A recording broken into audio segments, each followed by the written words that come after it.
What's up, guys? Welcome back to the channel. Remember to like, subscribe, and comment on these videos. If you have any questions or comments, I'd love to answer those. It really helps the channel a lot.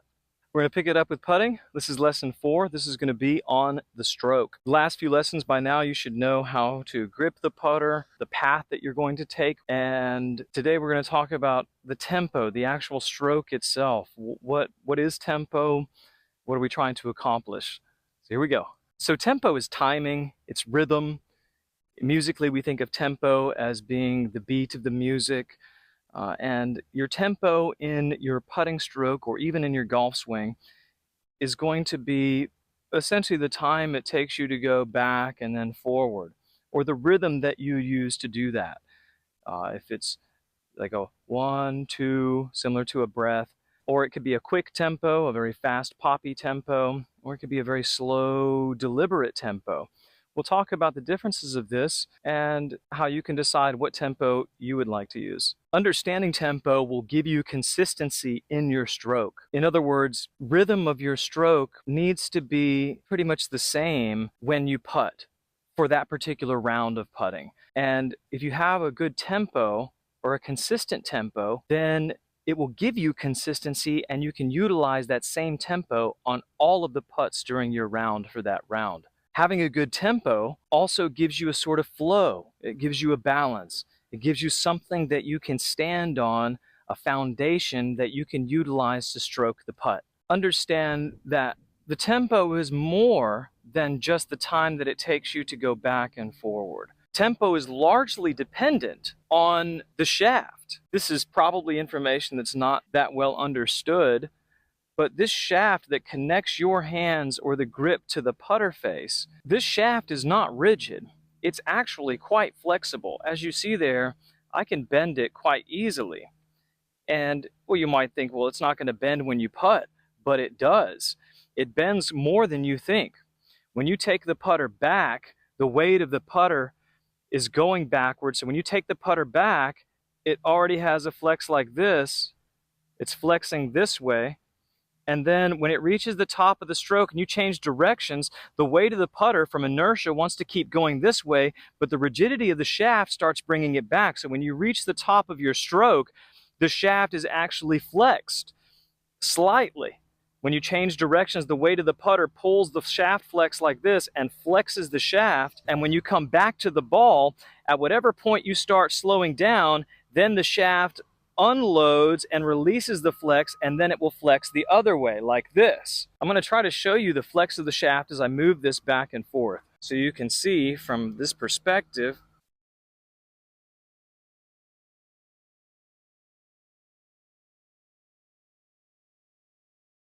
I hope that I can capture the flex.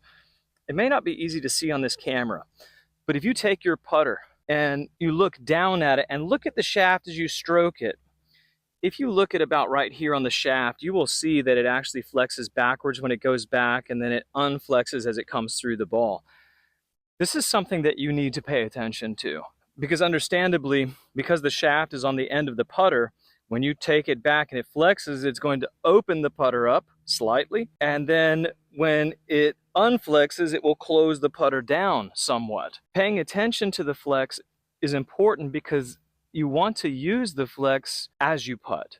Understanding what the flex is doing and then understanding how it's affecting the way that the putter is approaching the ball and causing the ball to roll. I know probably all of you have heard that decelerating with the putter is no good and that you should hit it accelerating.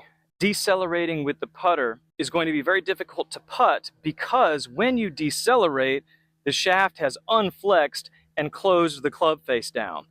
So likely when you decelerate, a lot of these putts are going to go left because you've lost your energy, you've lost the power, the shaft is flexed and closed the club face down, so it will go slightly left. Conversely, if you were to keep the shaft flex, meaning you continue accelerating through the ball, then the shaft will remain flexed all the way through the ball, so the face will be slightly open all the way through the ball. These are two options we have for putting. We can either attempt to bring the putter back, allow the shaft to flex, and then bring the flexed shaft through the ball and hit it with the shaft still flexed. Or we have the option of taking the putter back, allowing the shaft to flex some, and then releasing the flex through the ball so that the flex of the putter, the load that we put into this shaft, is hitting the ball as we come through it. In order to unflex the shaft, just like we release the golf club in the swing as you saw in the video, we have to slow down. Once we slow down, then the face will catch up and the shaft will unflex. Once we release the tension. To release the tension of the shaft, when you go back and the shaft flexes some, to release that tension, at some point you have to slow down.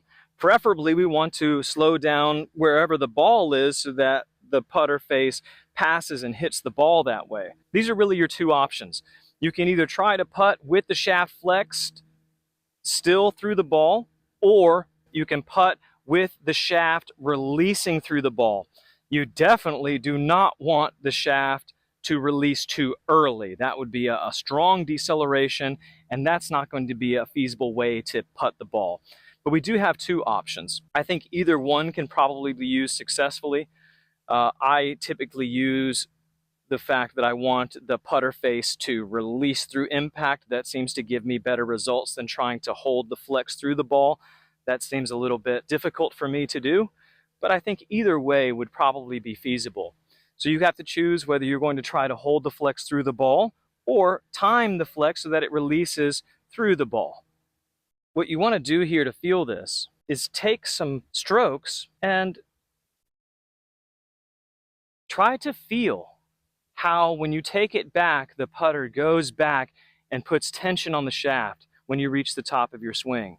And then come back down to the ball and notice as you slow down through the ball how the club will pass and then flex on the other side.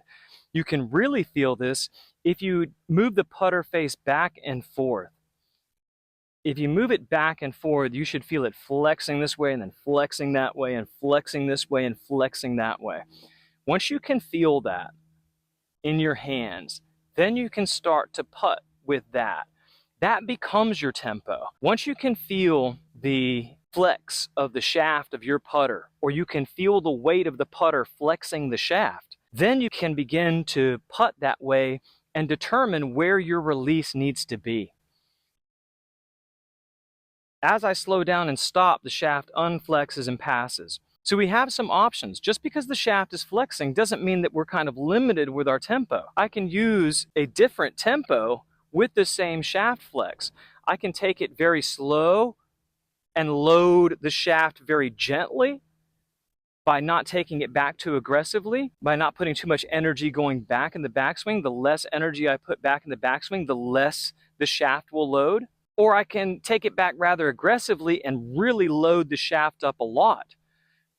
Depending on what type of shot I'm going to hit, how far the putt is, how thick the grass is that I'm putting on, the surface. You get to decide all these things and experiment and play with them, but definitely understanding that the putter face and the shaft is flexing is important to understand when you begin practicing your stroke, so that you can begin to practice that and incorporate that aspect into your game. Because you cannot move the putter face without inputting energy into the shaft. Any energy that we move into the handle or the grip goes to the shaft and then the putter face. And this shaft is not rigid. It is flexible, so you need to understand this. Generally speaking, faster, more aggressive strokes are going to work well on slower greens. A very slow, gentle stroke is not going to work well on slow greens, furry, hairy greens. We need that energy to get the ball going on top of the grass. Fast greens typically will work better with a slower type of stroke. Now, of course, it is possible to putt and negate all of these things. However, in order to take the putter back such that the shaft does not flex at all, would mean that I have to take the putter back extremely slow. And then moving the putter forward, I also have to move it rather slow to not lose the flex of the shaft. If I were to move the putter very fast from a neutral position in the back, I'm moving the hands forward, the putter face is lagging behind, so the face will be slightly open. We've already discussed how 1 degree of error is quite a bit in putting. 1 degree of face angle rotation is quite a bit. If I pull this putter face back and the shaft flexes open and I keep it flexed going through, the face will be slightly open. Similarly, if I release the flex too early, the face will close down, and so then the putt will tend to go left. Now that you understand how shaft flex is playing a role in your putting stroke, you can begin to practice and feel what that is. You have varieties, you have options. Nevertheless, you need to understand and incorporate the shaft flex as a part of your stroke, because you cannot get around the fact the shaft is flexing. It is a part of the tool that is a putter, and it's what connects the grip to the putter face. So understanding the flex will help you become a more consistent putter as you practice. We're familiar with the yips. I think the yips a lot of times can be not just throwing our hands around or opening or closing the face, but not understanding the shaft flex, decelerating too fast, allowing the face to close, pulling it left, or accelerating too fast, having the face open, sending the ball right. I think yips a lot of time can be attributed to the golfer not understanding and utilizing the flex of the shaft properly, or not even understanding that it is flexing. So I hope you understand now how important understanding the flex is. So in your practice the shaft flex, learn to feel it, and incorporate it into your game. Thanks for watching. Hope you enjoyed it. Make sure you like, subscribe, and comment. It really helps a lot, and I'll see you next time.